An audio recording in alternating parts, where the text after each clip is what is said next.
Watch The Fling Show live on YouTube Wednesdays, 8 p.m. Central Time.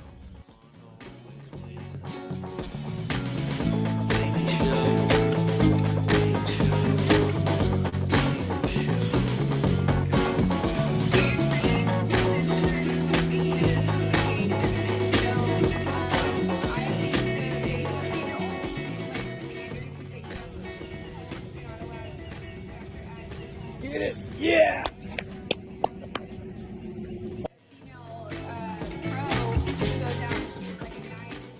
Disappointing. Let's kind of steep. Oh shit! Okay.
Fling Show.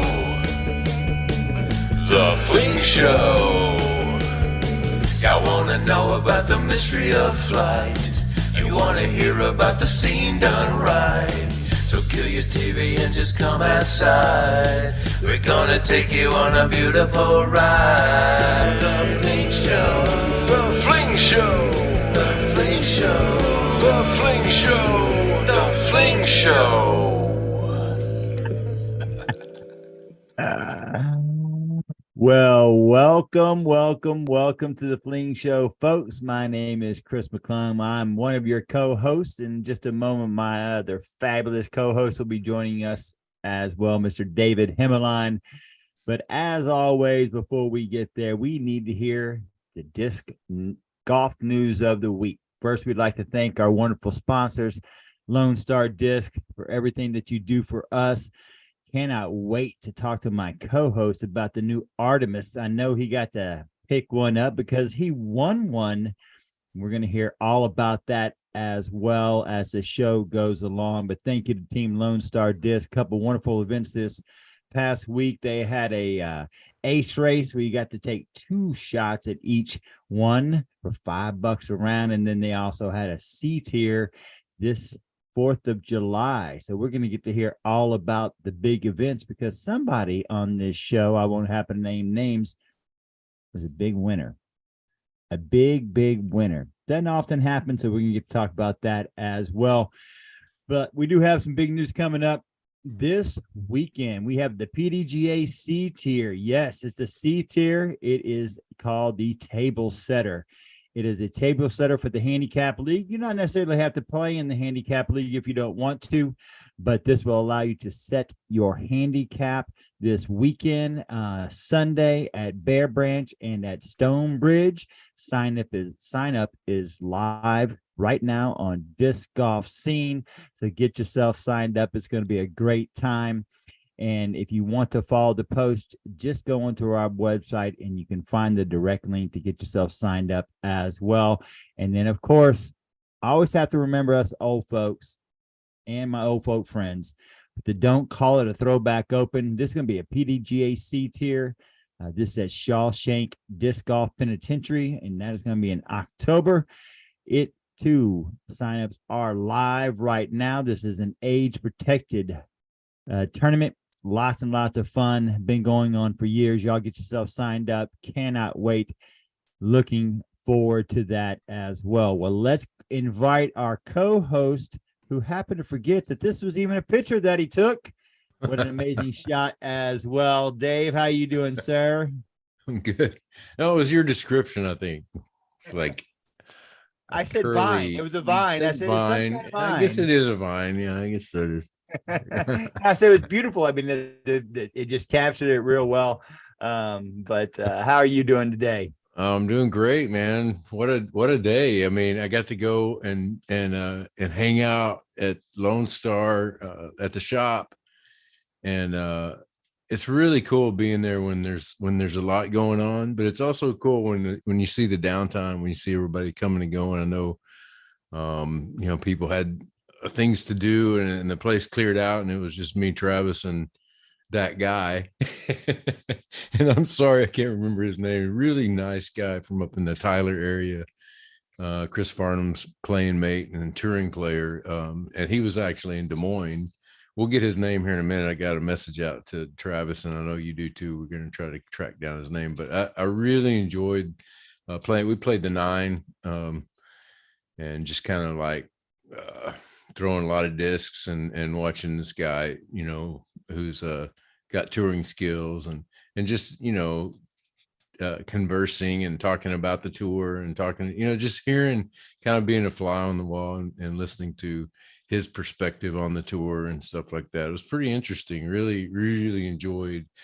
I mean, of course my mood was elevated by this little blue ticket. The ticket, yes. But before we get to the ticket, let's talk a little bit about this new distribution center that they have out front of the home course out there. What did you think about that? Because obviously you got a moment to take a picture as you walk in with this beautiful trying mural to impose myself onto these players. I was trying to strike that same pose with all these amazing players, but it's great, man. It's really just really nice, simple what they've done. Everything's on the wall. It's a simple little shop, but it's also a view inside of the offices, and you see what's going on. You see the warehouse in the back. You see baskets everywhere when you pull up. It's really starting to come around, because you and I know when we used to go out there, we went to the back of the shop where there was a whole different vibe, and there was like one basket and it had like 80 discs in it. You remember that? Oh, it was funny. And there were discs just everywhere, just all over the property. Yeah. And there's nowhere to really air it out. And it was kind of like confusing. And then all of a sudden, I guess Travis convinced everybody to go play the front property where the course is now. And then there's baskets and the elevated basket that you see when you drive in, and it's really cool. And I love, and here we are looking at it. Well, yeah, that is. Are you shooting over to the elevator? I think that was the one right next to it, right? Yeah, that's the one right before it. Tim Martin. So a little bit about this event. What were y'all doing here? This was a putt off. It was an ace race, really short ace race. Something that I've always loved it. And we did the Fling Show version for Halloween one year, and it was a huge success.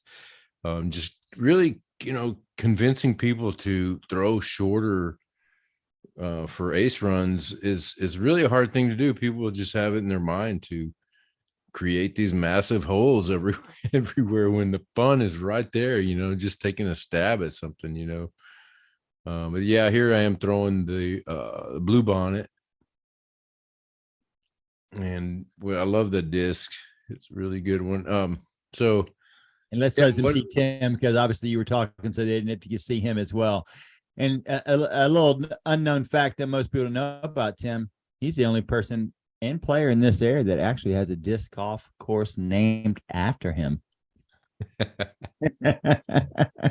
Yeah, over there, the most humble guy in the world, and he'll tell you no, it's not named after him. But Anyway, it's the Tim Martin. It's a putter course, and we, talked him into really shortening the course because it's so wooded, and it's just kind of a huge undertaking to clear out all the trees that they would need. And this allowed him to stick, baskets in the ground, and you can go out there. It's a great warm-up course for Spring Valley if you're playing a mini or something. Just slip over to Woods Edge and in the back and play some holes.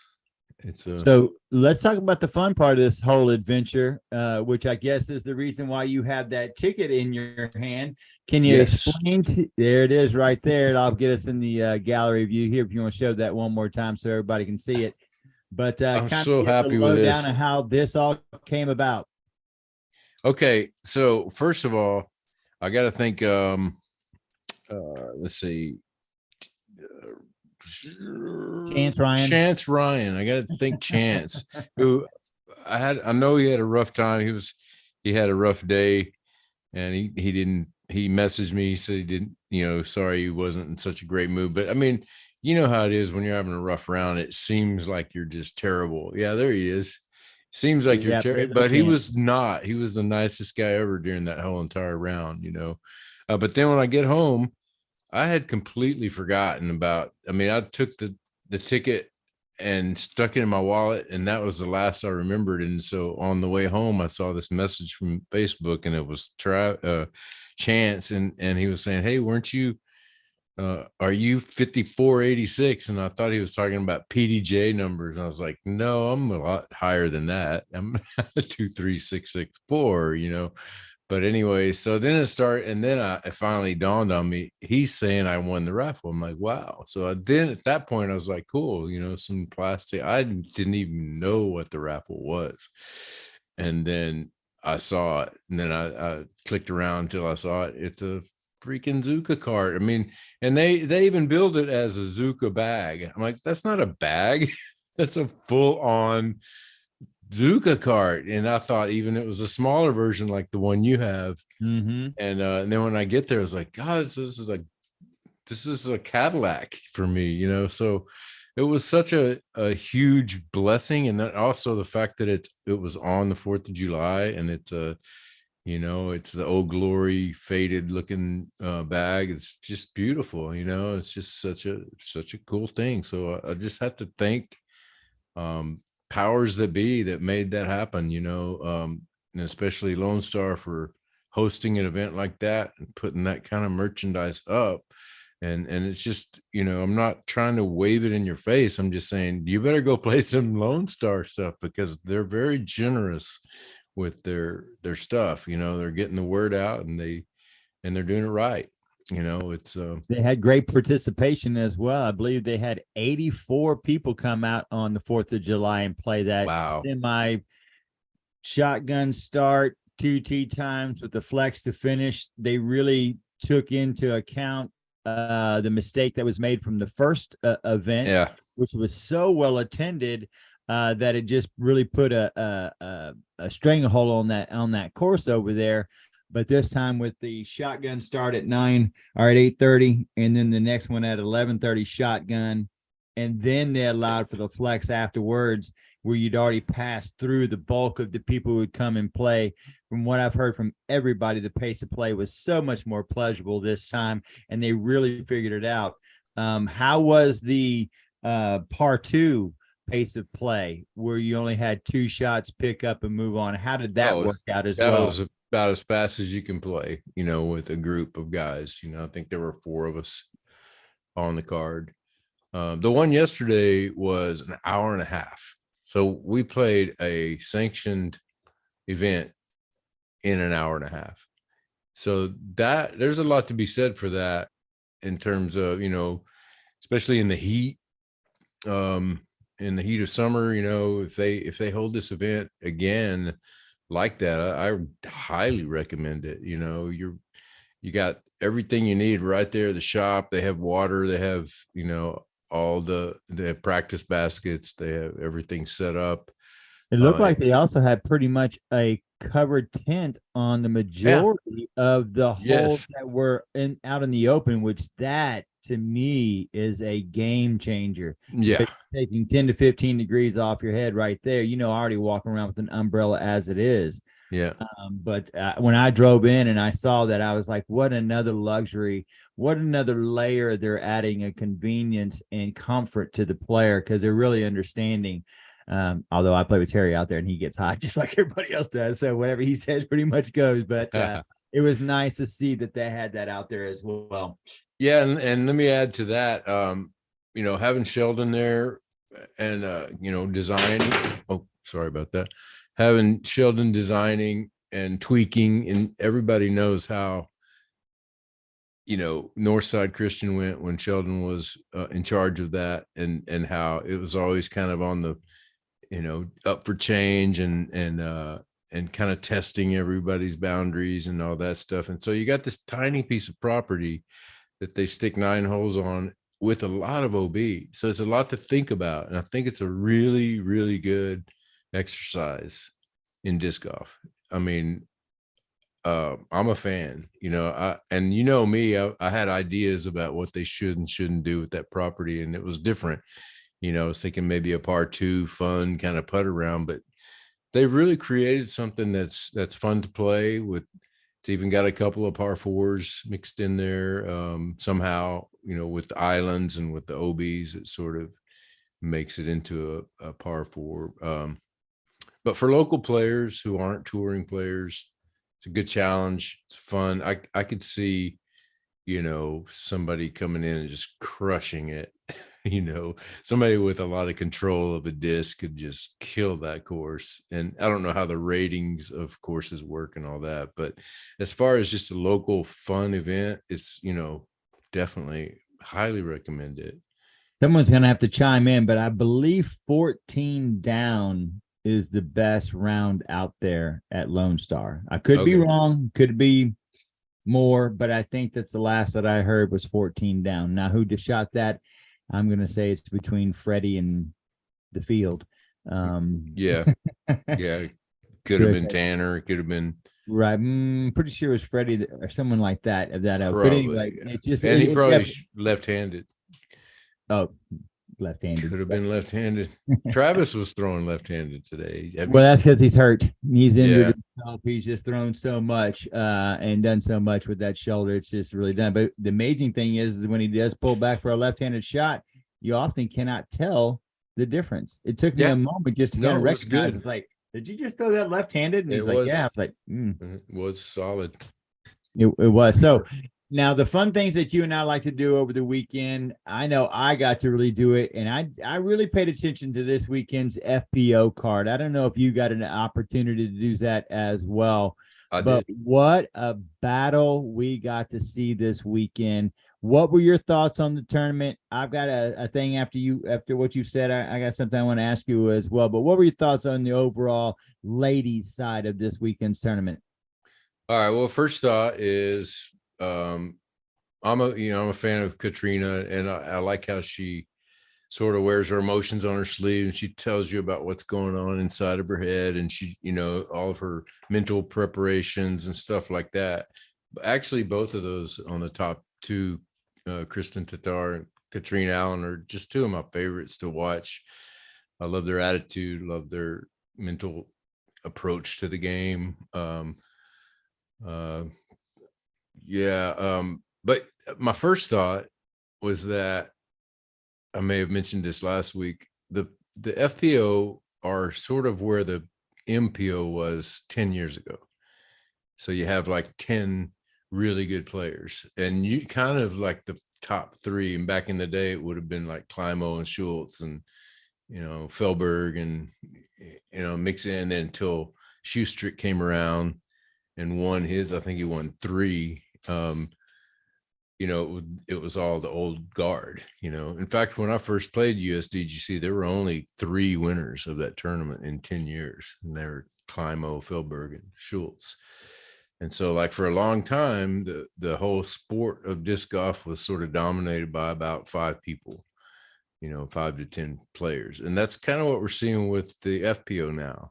And a lot of the players underneath are just sort of, and not to knock any of those, because they're definitely capable of getting up there in the top 5, but we're not seeing it. We're not seeing any kind of change of guard at the very top, especially the podium.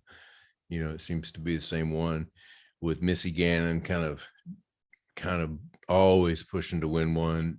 She's kind of always one of the top 5. I see Holland Hanley as, the next big winner. She's got all the skills. Well,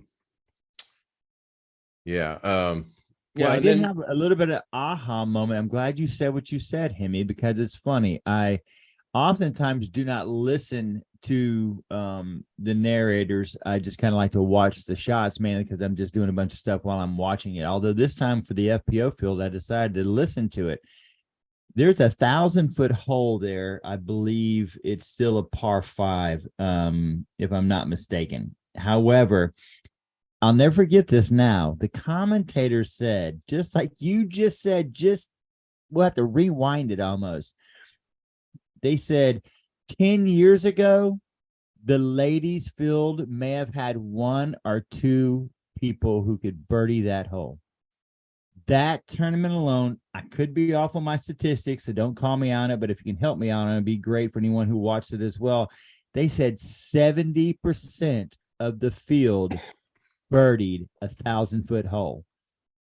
That would not have happened 10 years ago. And that was what they said. And for you to also point that out, it's just that aha moment that we're there at that step, that we are seeing the ladies reach this potential. That's amazing, because they were throwing things off the tee box 400, off the fairway 400, and still just right there for an eagle shot, which we all know that's kind of like that, as Yeti likes to say, it's go or no go, right?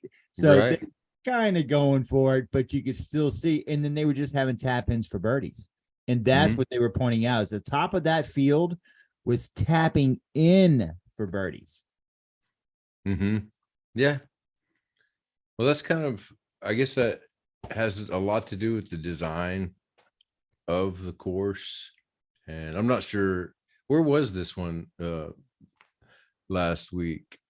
Still way up north, if I'm not mistaken. I thought it was like Maine or somewhere way up there. Man, I'm sorry. I'm spacing out. I'm hung up on Des Moines because I was there and got to see the ladies play. It was the Preserve Championship. Oh yeah. Kale's course. Yeah, so Minnesota, way up there. I'm close. Maine, Minnesota. So yeah, that was fun to watch. Especially hoisting that trophy that weighed like 400 pounds. That was good. What was up with that? I am so mad, Hemi. I am so mad, because that's what I wanted for Texas State doubles championship. Oh yeah. I wanted a bear that was grabbing the outside with its hand, claws, and feet, and the state of Texas kind of biting it. And then it would have the Texas State championship, but I was holding the state. Obviously, I didn't want it to be 4 feet tall.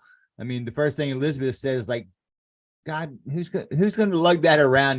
These people are 25 years old. Did they have an idea they're going to try to lug this thing around for the next 30 years? I mean, let's really think about that, okay? Unless they're going to mom's house. I mean, I've had some big trophies. You've had some big trophies.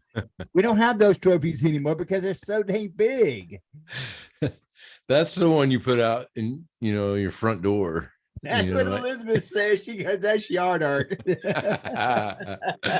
In fact, my neighbor has one. All I have to do is put a plaque on top of it, and do you think that was real wood? Because, that was made. She hosted that thing up like it was nothing, so that's why I kind of thought maybe that was made. So she had a little help, I think, and she's a strong girl, but it looked like Kale was helping her.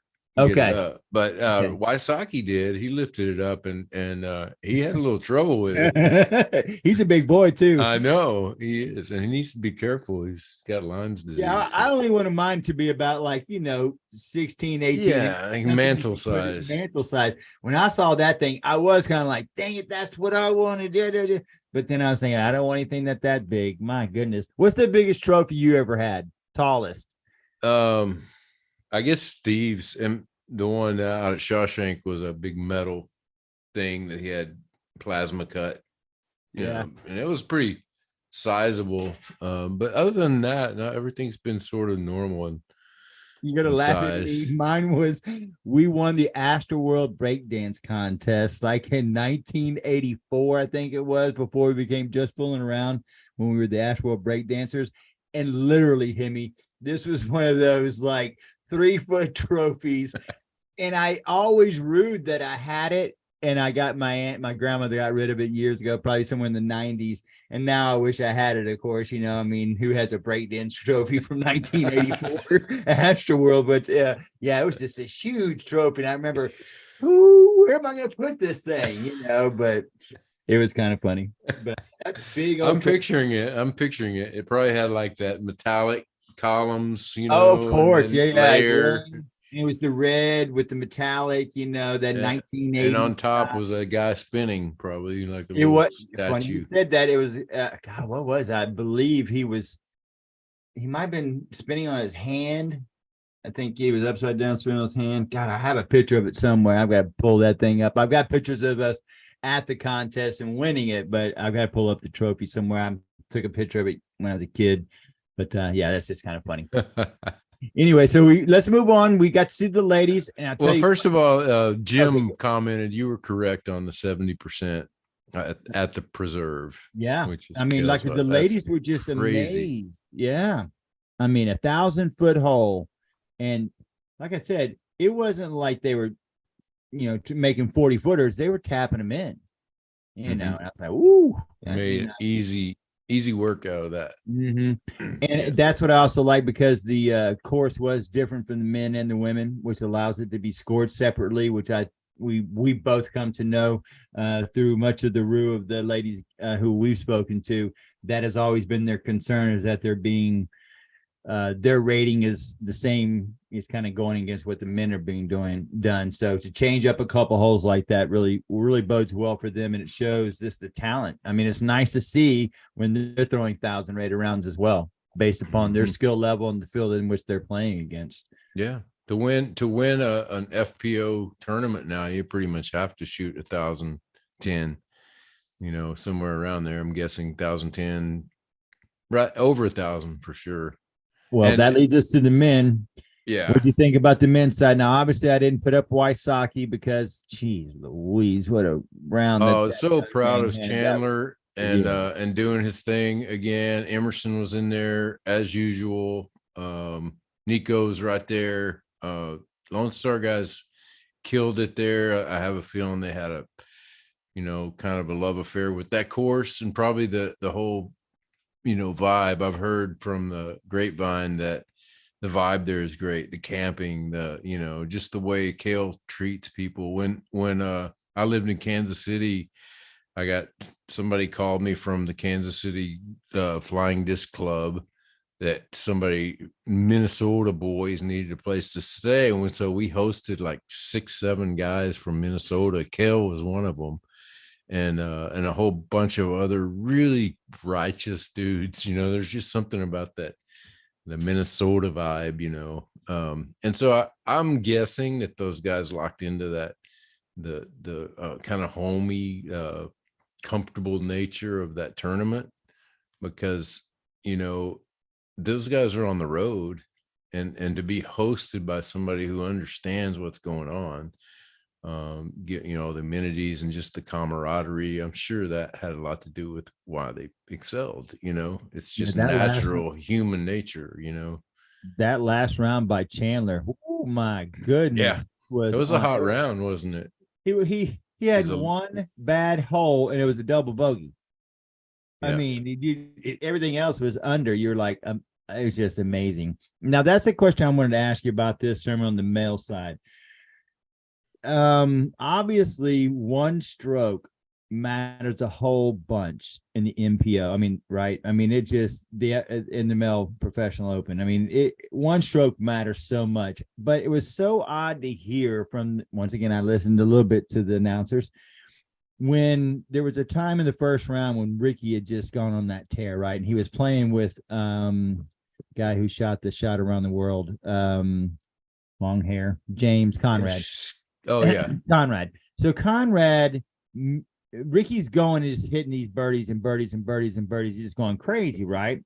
And I'll never forget it. Conrad misses a birdie putt, 40-footer, 45. Should he have made it? Sure. Are you going to miss some of those? Of course you are.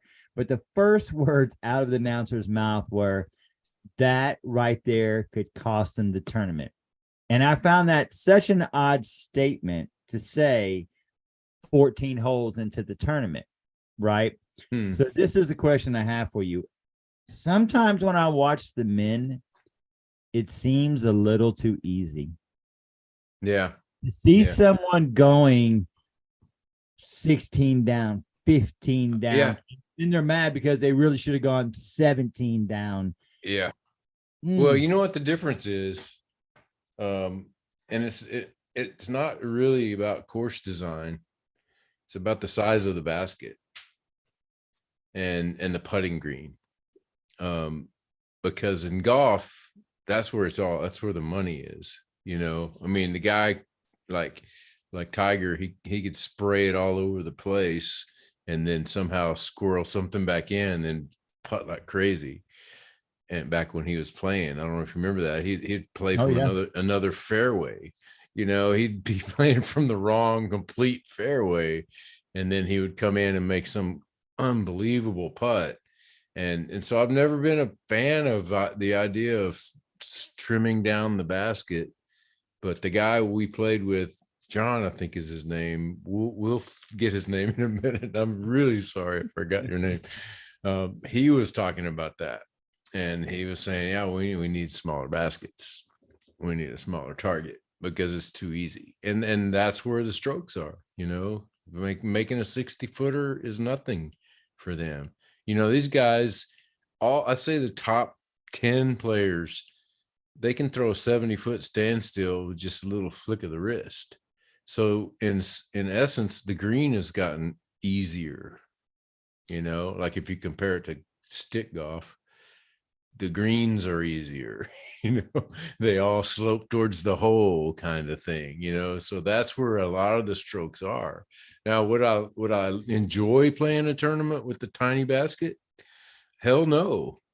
You know, I want the same, you know, I'm just like everybody else. I want disc golf to stay the same and then me get better, you know, but that may be a good point. You know, we maybe need a different target for, you know, those top players, because we're seeing those scores 15, 14 downs all the time. And I mean, I'm fine with it because not everybody does it. You know, there'll be guys 6 over, you know, and you're thinking, well, that course must have been easy if 10 guys shot 10 down. I mean, what happened to you, you know? So there's that argument too. I mean, not everybody shoots 16, 13 down, you know, I mean, it's, but I don't know, you know, I kind of do like that one hole they had where the tree was kind of in the way that if you weren't where the bush was, and I won't say it's a tree, but you know, they had that kind of a bush and the basket was just kind of just right above it. That was on the longest hole, I believe. That was on one of those, not the longest, but it was on a long hole as well, because they had to clear that little berm that went over just to get to it. I don't know if you remember that hole. Yeah.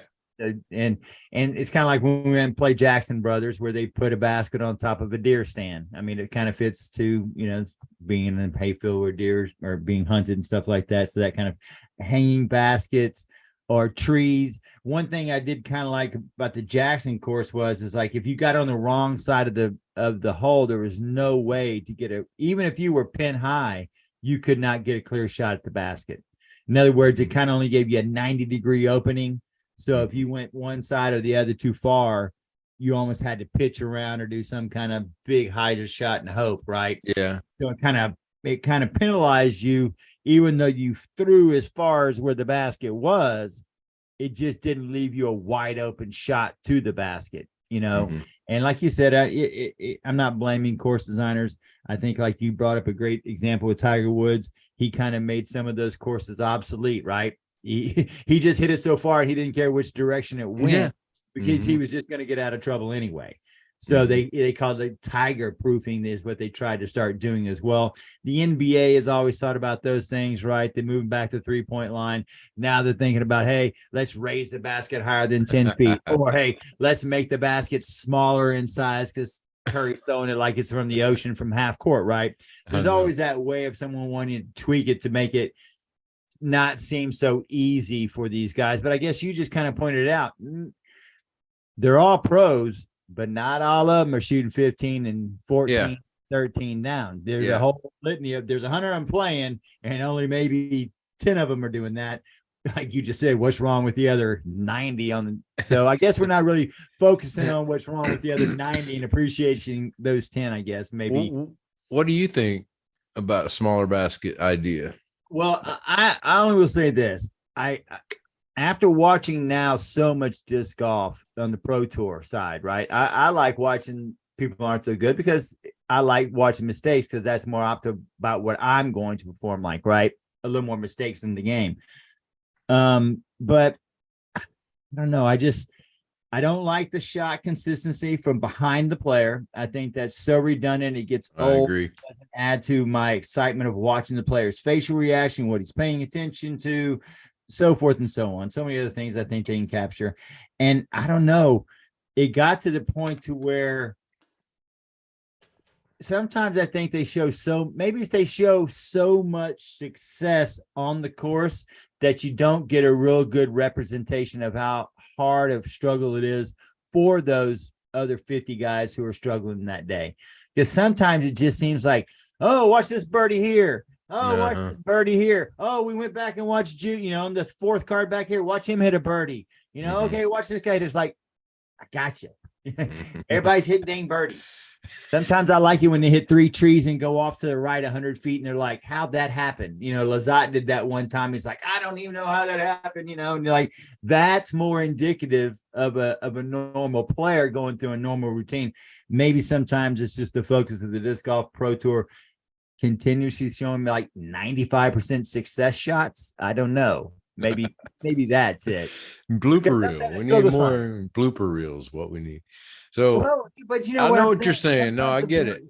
Sometimes it's maybe they show us where that guy misses that shot that costs him the tournament. Maybe we don't get to see enough of that, like the Conrad thing where the guy pointed out, right there just cost him right there, and that's hole 14 the first round. Maybe I think that's a good one too. I do think interviewing the guy that lost is really good TV. More of that, somebody who's a little bit salty, instead of always got a champion right after, maybe get some other interviews, like that would help. But I'm agree 100% with you on the camera angles, and this, I've said this before, putting. Please stop foreshortening the putt.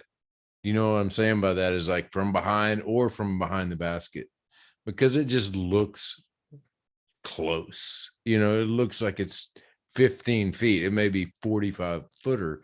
Just take the boring shot. I understand you're an artist with a camera, and so you want the one that's got the golden ratio, and that, and if you know about that in art, I mean, it's like, it's the way you put compositions together. So to blow all that aside and go, I'm gonna look at this putt from over there, and so we're gonna see the distance between the putter and the basket. We need that shot all the time. In fact, you gave me one of the best advices when we first started shooting people putting.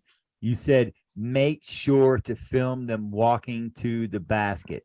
Because as a viewer, like you just said, the camera angle makes it so close. But you taught me that if you watch them walk to the basket, you can count their paces, so a good idea of how far that putt really was.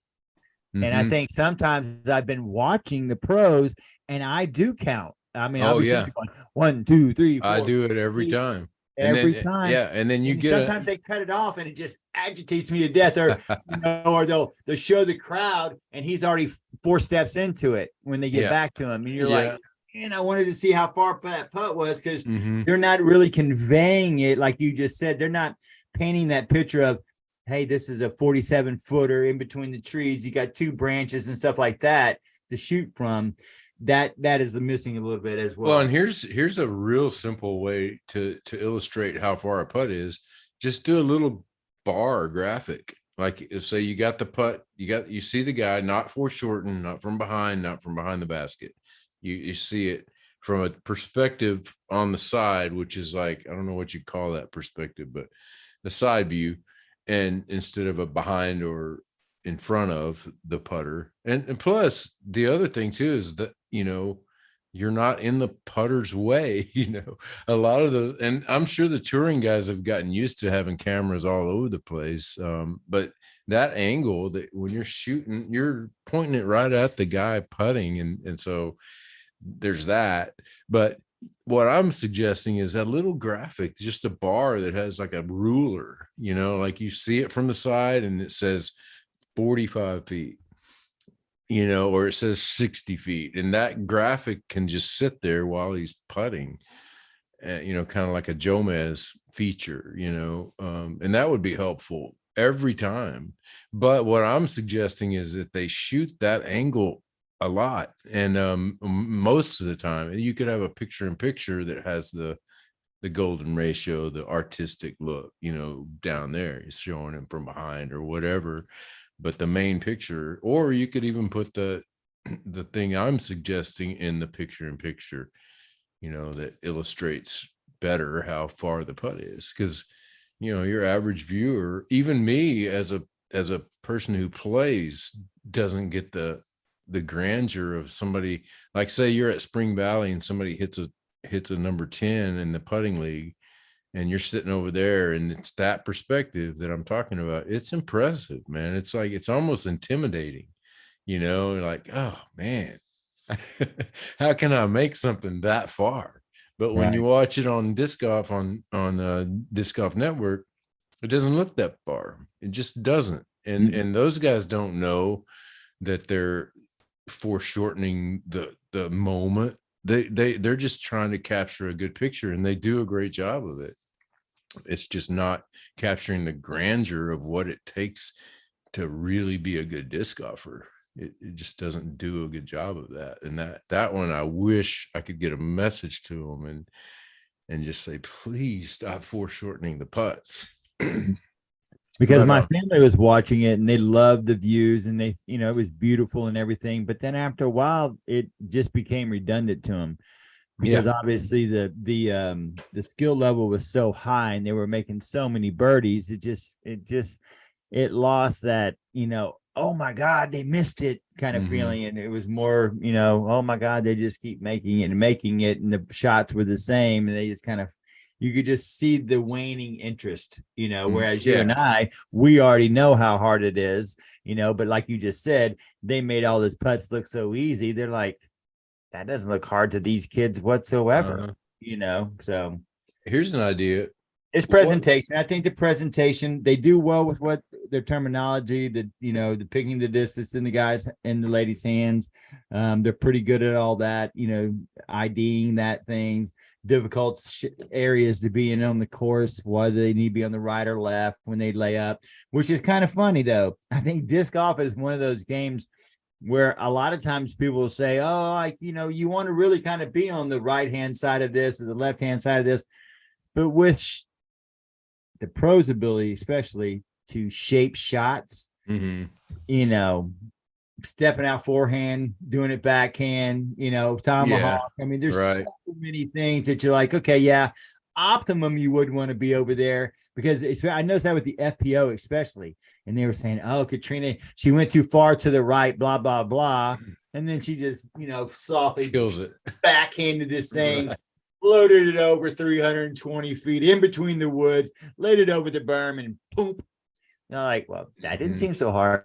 Yeah, well, but it does matter, and in certain courses that I'm familiar with, like at Texas State's, I was able to score an entire round, so I got familiar with the course. So if you know the course, a lot of those little nuances are important, and they mean a lot. But if you don't know the course and you just watch somebody step up there and do something unusual and kind of break the mold on that shot, or whatever you call it, just sort of, mess up the course designer's intention with a great shot, that again is not seen as spectacular. It's just seen as, well, that's what they do. They're just that good, Right. but yeah, I think one of the big problems with everything that we're talking about, small baskets or course design, and to make it harder to bring the scores, relatively back to zero, even, for a good score, even as a horrible score, even as like a 9-10 round for probably a lot of those pro tournaments, or 9:30 or something, or I don't know. I'm just throwing out numbers. I have no facts behind that, but all of that stuff, it takes a huge amount of cohesive coming together. And so there needs to be, like, in terms of course design, and then just the whole conceptual idea of how to create a more exciting product. I mean, that takes a whole bunch of people, a world full of people, And and money and money. And disc and golf is a cameras. Yeah. young sport, Mhm. so maybe we just hang tight and just let it be this kind of group of people that like disc golf, which is what it is. I was at Des Moines, and I was able to see it live in person, in front of the ropes, not behind the ropes, and with the crowd, and I got to see who the crowd was. And with the exception of that, um let's see, yeah, I mean, most of the people there were disc golfers. I'd say 90% of the people watching disc golfers play were disc golfers. And that's kind of where we're at with the sport. But luckily, there's a whole bunch of disc golfers. And so we're able to have a tour. We're able to pay a lot of players to have fun playing disc golf. And so, but yeah, in terms of just creating something that's, you know, got the same viewership that stick golf has, it's just going to take a while, and it's going to take vision. It's going to take people like Kale, like John Houck, and then people that are building courses to have faith in people like John Houck and Kale and Eric McCabe, and people that are out there designing really good pro level competition courses. It's just going to take time, because everybody And I thinks think they're a that course designer, it's and gonna so take the what you time, and I think that if they'll do something like you and I have seen that they've done in basketball, they've done it in baseball, they're starting to do it in football. It's where they're placing the cameras. Remember when they first yeah, put the cameras in the bases so you could see people sliding into it? right, Then now they put the cameras on top of the backboard so you can kind of see a different angle when they're coming down and slamming it. And then they put it through the backboard, so now you see it through the square, right? right, And then now in football, they're putting it on the players, they're putting it on the referees, they're putting it on that. And if you look at ball golf, their first place they used to put it on was the side of the tee box. So wherever the player would put his ball and his tee you down, see it, yeah, you see it right there, like it was uh-huh. just sitting right up off Yeah, the ground. So yeah, those cameras were already in place for yeah, that great shot. So we are talking about 18 holes, 18 baskets. We haven't even talked about the upshots yet. So where yeah, you place these cameras to get those shots is going to be everything. yeah. And if But you had a 360 camera, or one that was sort of activated by the player, you could see every single putt come into the basket, and that'd be good. That's something they could do right away. I mean, yep, that could happen immediately. I like just the Jim's money. comment earlier. He was talking about drone coverage on the flight or a roller. And that's, I talk about drones all the time. Like, luckily there was a drone flying right over me in Des Moines, because I was always curious, and I was wanting to ask one of the touring players if it ever gets annoying. I did not hear it at all. And it was a little windy, and there was a big crowd of people, but it wasn't until somebody mentioned it that I looked up and saw it. So yeah, they could use drones like 80% more than what they do now. And they're doing a lot of good stuff with it. But I think if they had some kind of vision with it again, some kind of direction, somebody who, and I think that's kind of what we're lacking, maybe, is a little bit vision in terms of visual, getting the thing across. Like we need some kind of Hollywood guy to come in and go, okay, here's what you need to do. And then everybody goes, yeah, let's do that. Because right now it's just kind of like, you can see it if you watch the tour every week like I do. You can see it growing. It's sort of, especially they're adding more and more drone. Like at first the drone was really sparse, and now they're starting to realize, oh, drone from over the top, seeing somebody throwing Annie around a tree is really good. It's like perfect. It's what you need, because the disc is big. You can see it. It's not like trying to watch a little golf ball. And so to watch that flight from above, it's perfect. More of that. I'm saying 50% more or more even. I like the story building as well. I'm a big fan of the storytelling, kind of Yeah. get into some of the players. Yeah. As the tournament goes along, as you start seeing who's on the lead card and who you're going to have there, sometimes having a little backstory about them, having a little video of their hometown, having some pictures of when they were kids, and whatever it is that builds their story that makes you interested in that player. I think that's another thing, because I mean, like just LeBron James, we all know he came from a broken home in Cleveland, Ohio, and his mother raised him, and we know his backstory. There's other athletes I can go into. I'm not going to, but I think that if they start doing that with disc golfers as well, the time they put in, them out there practicing, showing them shooting at 500 shots to make that one putt look so easy that you can't make it. And why you can't make it and they can in front of the camera is because they've shown you that you just did it 500 times. Building that suspense, I think, will also add to the programming. But I think, like you said, get somebody in there who's from Hollywood, somebody who has that story building technique, along with somebody who's more into the ESPN style, which I think they're doing. And I'm not knocking them for them where they're at, not knocking them for it. Because where they're at right now is leaps and bounds where they were 2 years ago. Oh, it's amazing. Yeah. And again, I'll throw that out there too. I'm not knocking it. I love it. I'm loving what I'm seeing. I'm just trying to be helpful. Yeah. In terms of, I did have one idea when we were talking about how to make it tougher on the pros. Maybe we could have defense. We could have like guys that guard the baskets, I was thinking about that No, one thing that this is kind of serious. They should have a glow tournament and have it mean something for charity or something where you visually film it. I mean, I think it'd be cool to watch the flight of these discs and lit up with like a pro-am or something that's fun and it means something for charity. Something big for for the kids, something like that, but do it with glow, because then it's different. I think it would read different on TV if it was lit up with the baskets are lit up, and you could even do it at Briscoe. You could do it somewhere that has lights, but I'm saying something like really Tron like, where you line the fairways with lights. Mm-hmm. And the discs are seen going over those, and you see the green because it's lit up. Like right now, you don't see the disc golf green. I know. You don't really know what it is. Mm-hmm. So the viewer's kind of confused because the viewer's used to the boundaries of a green. And so when the announcer talks about he's on the green, the viewer's like, there's no green. Yeah. It's not, but if you had a glow, you could make a green with lights, and then the disc would fly into a lit up basket. I think it would be kind of cool.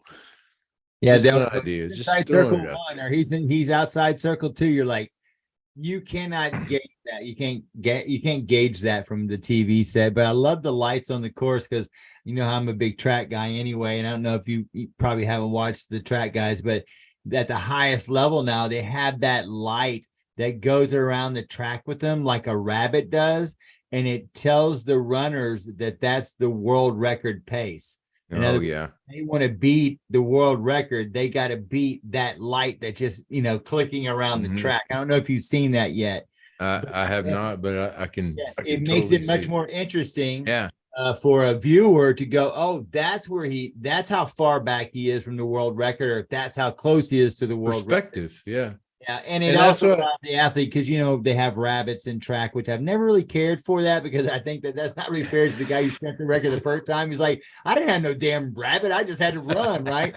And now they have these guys, like you run the mile, some guy runs 800 meters as fast as he can, he peels off, and then another guy runs as fast that next 400 as he can. So the last lap they just run by themselves. I'm like, I mean, I do kind of get it, because they're trying to keep pace and things, but I digress. You know how I am about track and field. But I do. Well, perspective is what we're missing in disc golf. Like there's no common ground between the average viewer and disc golf. They just don't understand. And visually we don't present it to them. And it's hard. It's not easy to give perspective, but that's what I've always kind of thought. And maybe I picked it up from somebody else who commented a long time ago, was about, in golf, everybody's tried to hit a golf ball. So when you see, Spieth out there hitting a golf ball, you understand that's hard. And so you go, that's impressive, so it's kind of like got some grandeur, mystique. And with disc golf, you've never thrown a fairway with a golf disc. You've only thrown in the park with a frisbee. So most people, beach. You saw something in the air. And then visually, it just looks like that's what they just did. It looks like something that you can do, and so you don't relate to the mystique. You don't understand how. And even me as a player, it's the same way. Like you said, your family members were getting bored with it. I'm the same way. I get bored with it, but I love it because just like watching NBA, I watch it all the way. Don't get me wrong. I do watch most of the tour, but those last, few holes, that's what you're waiting for. You're waiting to see who melts down. You're waiting to see who does something amazing like James Conrad did, or, any handful of people that have done that, lately. But well, speaking of opinions, I wanted to ask you one more opinion. You were fortunate enough to win, let's just put it this way, one of the brand new Lone Star Artemis disc. A, have you had a chance to throw it? And B, I've got it right here. Yeah, and it brings up a topic. I don't want to get too long-winded tonight, but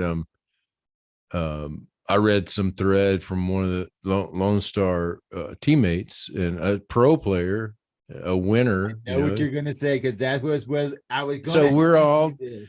So we're all trying to find the zone, and this is not a zone. It's never going to be a zone, even if it's exactly like a zone.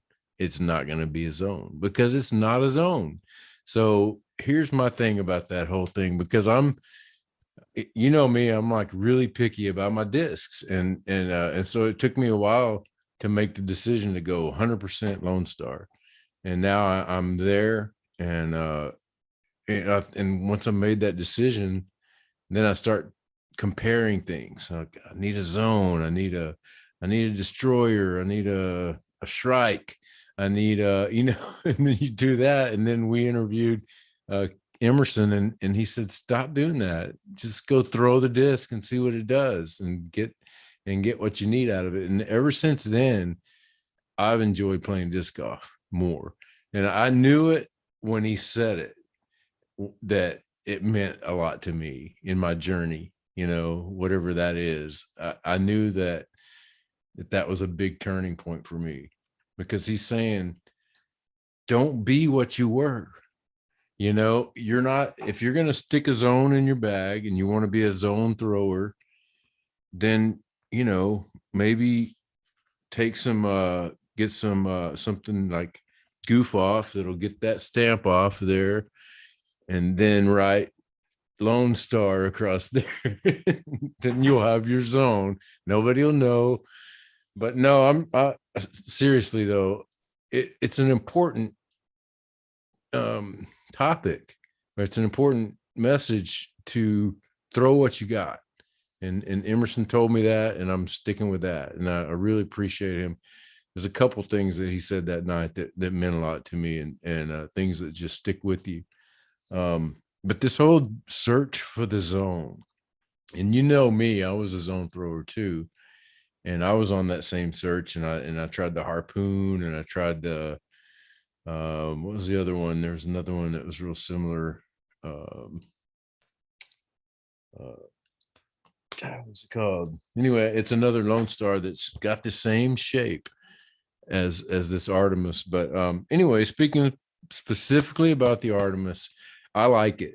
I will throw it. I know I'm going to throw it, but I'm not going to think it's a zone. You know, if I need that stability, I'll probably throw a walker.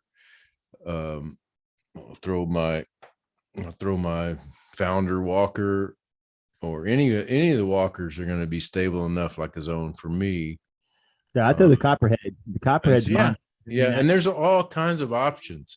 That's what replaced it for me, was the Copperhead. But my question to you also in this whole scenario was, in that same thread, someone had also said, well, I'm just not real sure about that, 3 finish, the 3 finish.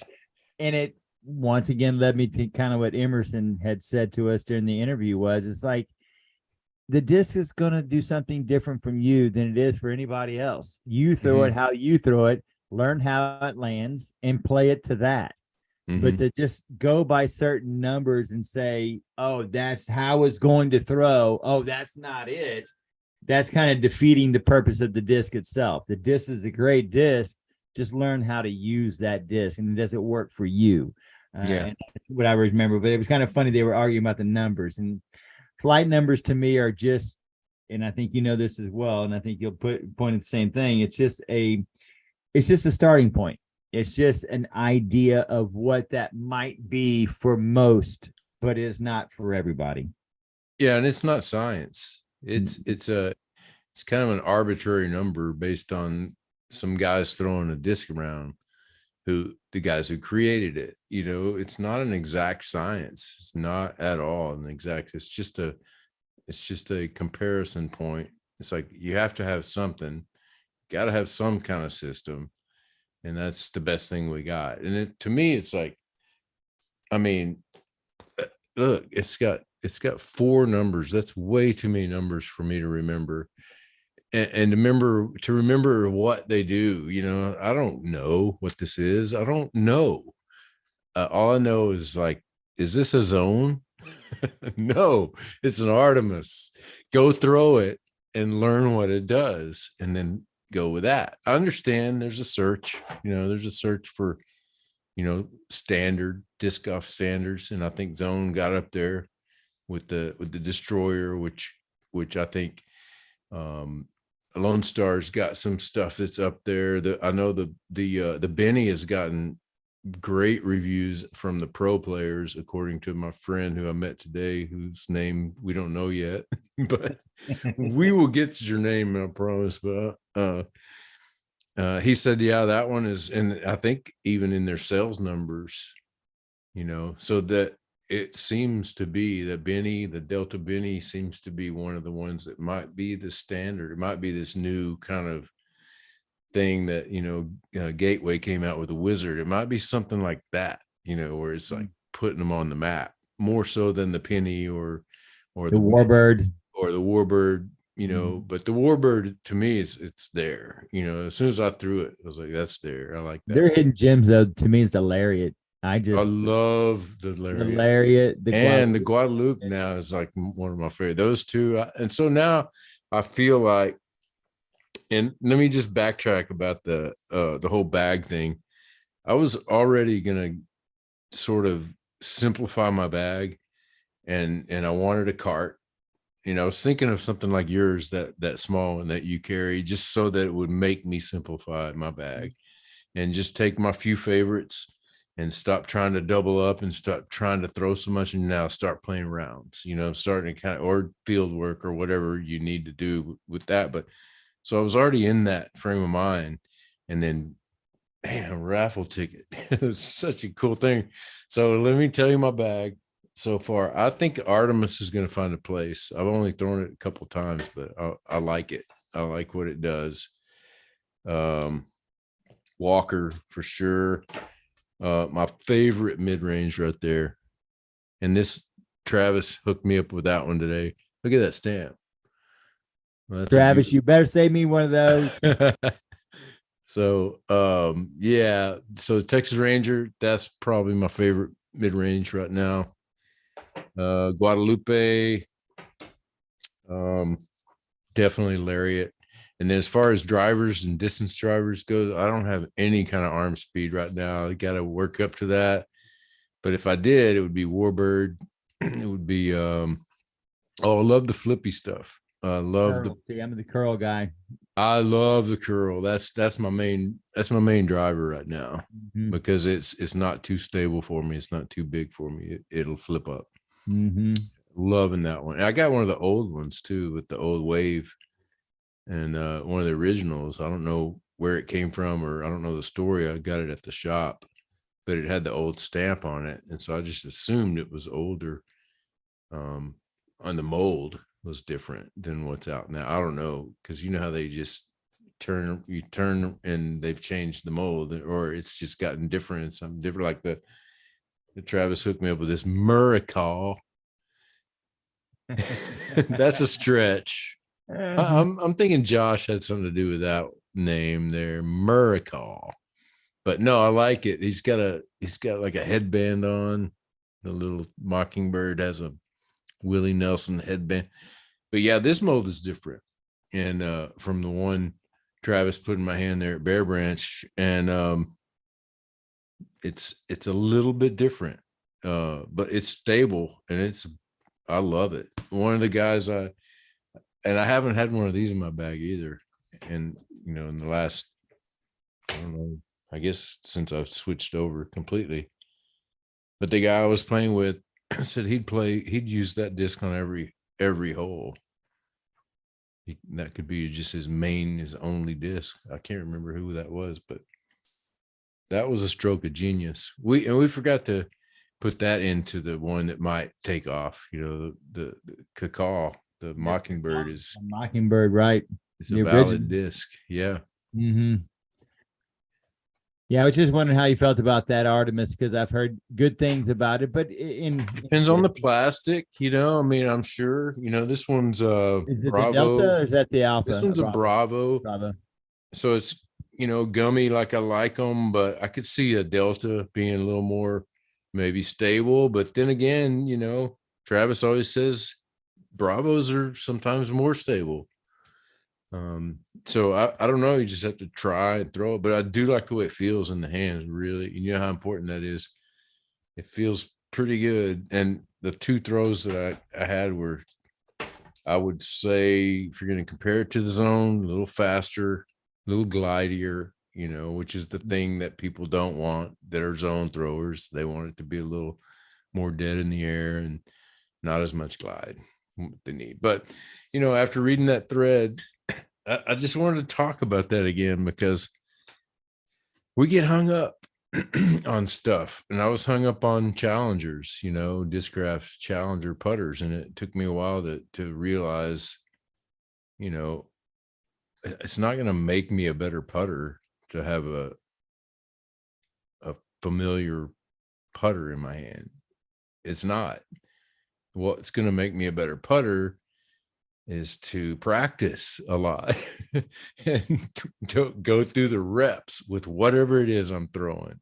Even if I'm just throwing a mid-range for a putter, it doesn't matter what you're throwing.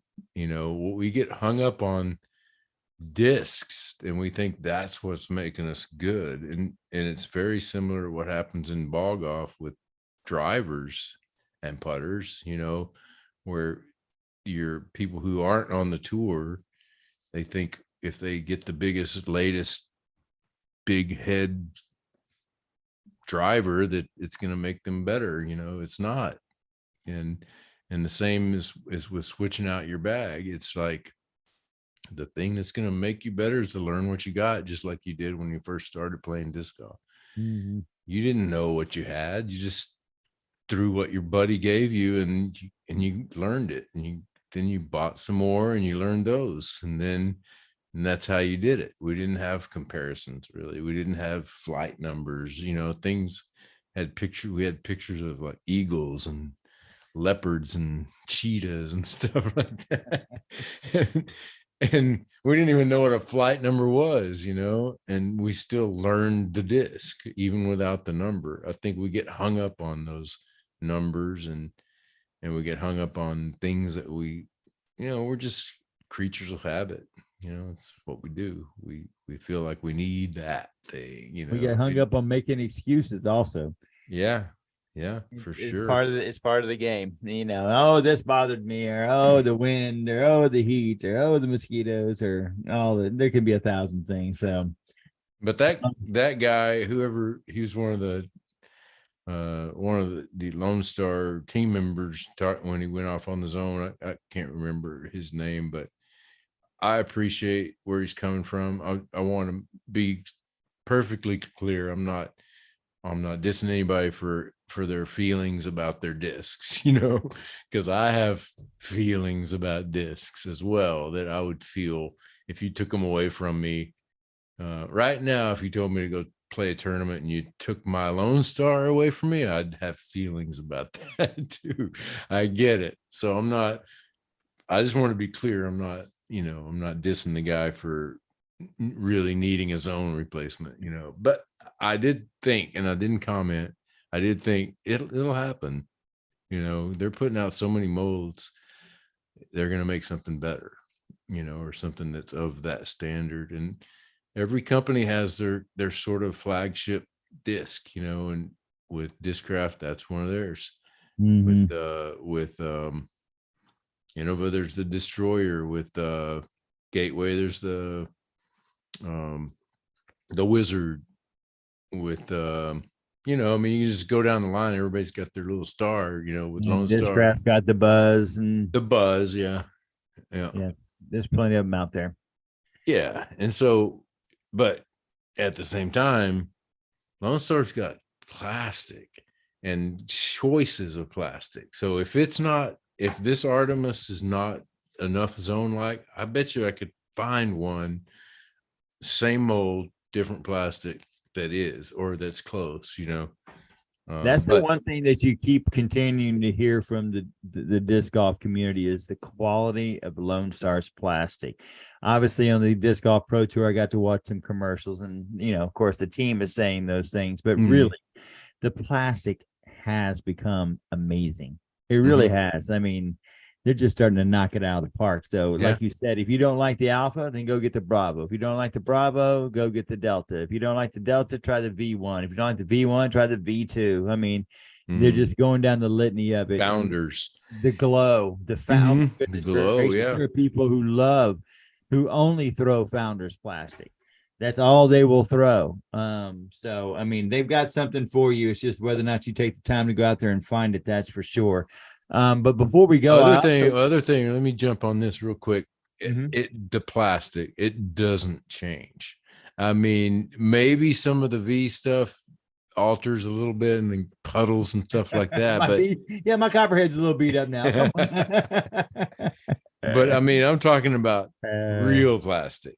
No, I'm talking about Bravo or Alpha, or even probably the Delta, the Founders. Founders. Yeah, it doesn't change. I mean, don't think you're going to go break your disc in, because you just need to find the disc that feels like a broken in disc, because it won't change. Yeah. And the other thing too is, like, it's curious to me, is like the shelf life.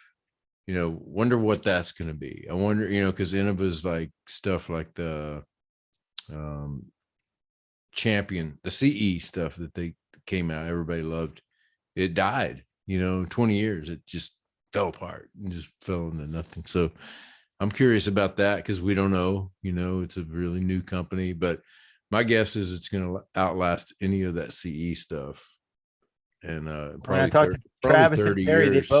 both Travis and Terry both said that this plastic will last a whole lot longer than anything that's been in the market previously. That's my guess too. And I don't have any facts behind it, but other than taking their word for it and just knowing how well they do plastic. Oh, for sure. So, well, I did want to, before we do go, I did want to kind of, you talk about some change and things being a little bit different. I had the opportunity on 4th of July to go play Spring Valley. And for those of y'all who do not know about what happened here, obviously one of our shows was canceled in the midst because we had a huge, almost tornado-like winds and hurricane-like winds up in the 90-mile-an-hour in the Spring Woodlands area. Well, it did its number on Spring Valley, and I had the opportunity to go play the course since it's opened up. It's only been about a little over a week. And to say that Mother Nature has done a rearrange out there would be an understatement. The 35 trees that it knocked down, Hemi, it's just amazing, especially where they were located. So when you go back out to Spring Valley, please go support them. Tell them how much you appreciate them, because the amount of work and effort it took to clear that course was simply amazing. Once again, shout out to the locals who went out there from Northside Chain Gang, from Still Banging, from Justin Holman over there at Carlton Woods Country Club. He's the groundkeeper over there. He came out and brought equipment and helped out as well. Just amazing what they did. But the course has changed. It's kind of funny. For us, it's changed a little easier because now trees that were in the way are obviously no longer in the way. But do go out there, go out there and support them. But do kind of understand that you're going to get a little different experience than you had in the past. But they're still trying to get holes 15, 16, 17, and 18. For those of y'all who know the old layout, that's what I'm talking about. That side of the creek, back on that side, man, it looked like I said, a hurricane exploded in it, because it did. But the rest of the course right now, they got up and playable. But it too has changed. But still a fun time. Love Spring Valley. Beautiful piece of property. I will always go and play it. But Mother Nature did its due diligence on that piece. So yeah, kind of unfortunate. I got to talk to Andy. She was there. Andy and Don both. They're just working through it best they can. Yeah. Well, yeah, that piece of property has always been subject to a lot of nature events and floods, and it's just a constant change. So we've had these winds before. You and I'm a native Houstonian, born and raised, and since I've lived in this house, we've been through 2 hurricanes, one downspout, I guess is what they call it, and some really high winds, but never seen damage like this in that out of nowhere too. That storm came just like boom, and then everything changed. Yeah, me and Matt were sitting here during an interview, and the next thing you know is Matt goes, "Did you hear that?" And the next thing I go, "I did," and you go, "Oh, I did too." And then click, we all went off. So yeah, that was, and then the next morning, I was Ubering, and it definitely looked like a war zone. I was in your area. I was a pickup over there off Gosling. So I didn't even know it, but I was led by Uber right by where it all happened. And it was like 5 a.m. And it was literally a war zone. I realized after a few trees down that I better drive slow and just kind of mosey along, which is what I did. I was creeping along going, and there were tons of trees, not just in the Spring Valley course, but just everywhere. Yeah, Woodlands Parkway, Research Forest, Lake Woodlands Parkway. Oh my goodness, because my sister lives back there on Terramont. I drove back there, and there were trees down everywhere. Like I said, and we've been through hurricanes. I hadn't seen that much. Yeah, even in the ice storm, I didn't see that many trees. Even Harvey. Yeah, Harvey was a mellow wind event. Ike was a big wind event, and it was weird. It just kind of popped up. Yeah, and right in the middle of the Fling show. Yeah. You ought to get that little clip and show that. Yeah. moment when we were talking to Matt. Yeah. Quick. We're all gone. Yeah. Mother Well, Nature anyway. was like, I'm tired of listening to you, Matt. Yeah. Gotta go. You're long-winded. So I'm glad everything worked out and your house didn't get destroyed by that tree and all that. But yeah, we got lucky, just tree damage, but just to my neighbors and across the street and some trees on our property. So we got very, very lucky. You gonna get out and play tomorrow at all? I probably will. I'm trying to get back into shape and Okay. throw in shape and try out my new cart. Well, I got to Check run out out my to new- Lone Star tomorrow, so I'll hit you up on my way back, and maybe we'll catch around at Bear Branch or something or Stonebridge. Yeah, sounds good. All right. Nice talking with you. Always. I'm so Hey, proud thanks. for winning that Thanks again And for you also didn't even talk participating. about the fact that you got second place to Freddie, and you should have taken him down. We're not even talking about the fact that you did No, that right there. I was second to Egret. I played in the MP40. I almost said FPO again. I told Chris on the phone that I played in FPO. I was no. Yeah, he's like, I'm not "Whoa." gonna go there. No, that good. was just Yeah. MP40. I played, That's and no problem. congrats, Egret, on great round and winning the Flex C tier at Lone Star. Congrats. I missed so many putts on the way back in. I mean, putts I should have made, like easy putts. So it's still that's the battle. And that's the thing you have to. And I knew it going in. I was like, this might happen because I haven't practiced, and the whole mental side that's a whole different side of the game. So getting back into a competition, it's going to require a whole lot of reps, and then the whole mental thing that I do, which is I'm not sure what it is now. It's been so long since I've had to do it. But anyway, we'll see. At least it's fun doing it, and we're going to get out there tomorrow and get some of it in as well. Yeah, excellent. I'll look forward to it, and All right, look forward to showing off some new plastic. Let's do that. Well, All we right. like to say, go throw something in the air Play disc golf. and play disc golf. Mikey. Y'all have a good night, folks, and we will see y'all next week. Good night, Chris. Good night, my friend. Peace. Y'all be nice to each other. Be nice.